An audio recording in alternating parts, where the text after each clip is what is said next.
अस्सलाम वालेकुम friends, welcome back to Top Smarties. Drama serial जैसे आपकी मर्जी। अलीज़े के माँ बाप हॉस्पिटल से डिस्चार्ज होने के बाद अलीज़े के घर ही आ गए और शहरी ने उन्हें इतना अच्छा बनकर दिखाया कि माँ तो पहले ही उस पर जान छिड़कती थी, अब तो बाप भी उसका दम भरने लगा और अलीज़े से कहने लगे, तुम्हारा शहरी तो हीरा है हीरा, ऐसे लोग तो मिला ही नहीं करते। हम लोग चिराग लेकर भी ढूंढने निकलते तो ऐसा दामाद ना मिलता, लेकिन ये अलीज़े ही जाने कि ये हीरा कोयला है, हीरा नहीं। फिर माँ बाप के कहने के मुताबिक अलीज़े ने भी शहरी से सुलह कर ली और शहरी को माफ़ कर दिया। अब शहरी ने ऑफिशियल पार्टी पर जाना था तो अलीज़े को भी साथ जाने को कहा। अलीज़े भी तैयार होने लगी। जब शीशे के आगे खड़ी नेकलेस पहन रही थी तो शहरी वहाँ पर आ जाता है। नेकलेस अपने हाथों से बंद करने लगा और बंद करते करते इतना उसको खींचा कि उसका गला दबने लगा और उसे तकलीफ़ होने लगी। लेकिन ये शहरी अलीज़े को तकलीफ़ देकर बहुत ही खुशी महसूस करता है। ऐसे वो पार्टी पर तो पहुंच गए और पार्टी पर सलमान भी आया था।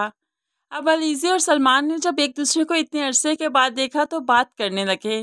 सलमान ने जांच दिया कि अलीज़े शहरी के साथ खुश नहीं और कहने लगा, मैं जान चुका हूँ तुम उसके साथ खुश नहीं हो, तुम्हारा अभी बस चले, तुम अपनी हील उतारो और उल्टे पाँव भागते हुए घर चली जाओ। मैं जानता हूँ तुम ऐसे इंसान के साथ रह नहीं सकती। अलीज़े तो बस उसे देखती ही रही और शहरी भी दूर खड़ा इन दोनों को बातें करता जो देखता है तो बहुत ही परेशान हो गया कि आखिर ये लड़का कैसे अलीज़े को जानता है। घर आया तो मोबाइल पर जो उनकी तस्वीरें बना ली थी आकर अपनी सास को दिखाने लगा कि पार्टी पर अलीज़े ने बहुत एंजॉय किया। ये देखिए सलमान के साथ कितनी पिक्चर्स हैं उसकी और किसी के साथ भी नहीं। माँ तो अकेले में अलीज़े को उसकी बेवकूफ़ी पर डांटने लगी, लेकिन शहरी और एक तरीका सोचता है उसके गिर्द घेरा तंग करने का। अलीज़े के माँ बाप को एक घर लेकर देता है जो उनके नाम पर ही करवा देता है। अलीज़े को पता चला तो अपनी माँ से लड़ने लगी, आपने क्यों लिया शहरी से घर, मैं उसे छोड़ने के बारे में सोच रही हूँ और आप उसे घर ले रही हैं। तो माँ उसे डांटने लगी, तुम क्यों अपना रिश्ता खराब करना चाहती हो, कितना अच्छा लड़का है वो। अब रमसा भी बोल पड़ी, आपको क्या पता वो अच्छा है, आप ही उसके साथ रहती, आप ही ज़्यादा अच्छा जानती हैं। ये घर आपके नाम लगवा कर क्या चाहता है वो, क्या हमें गिरवी रख लेगा, ऐसा नहीं हो सकता। आप अपने फैसलों में खुद मुख्तार हैं, जो करना चाहती हैं वही कीजिएगा। अलीज़े अब शहरी से भी बात करती है कि तुमने घर लेकर मेरे माँ बाप को क्यों दिया और क्यों उनके नाम लगवाया। जब उनका घर बिकता तो वो खुद ही उन्हीं पैसों का अपना घर ले लेते।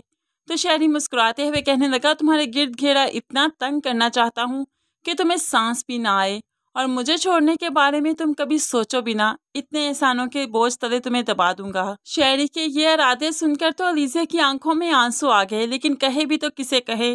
माँ बाप तो अलीज़े की बात सुनते ही नहीं, सिर्फ एक रमज़ा है जो बहन की बात पर यकीन करती है, लेकिन रमज़ा का बस नहीं चलता, वो कुछ नहीं कर सकती। अलीज़े को आखिरकार शहरी के साथ ही ज़िंदगी गुजारनी है।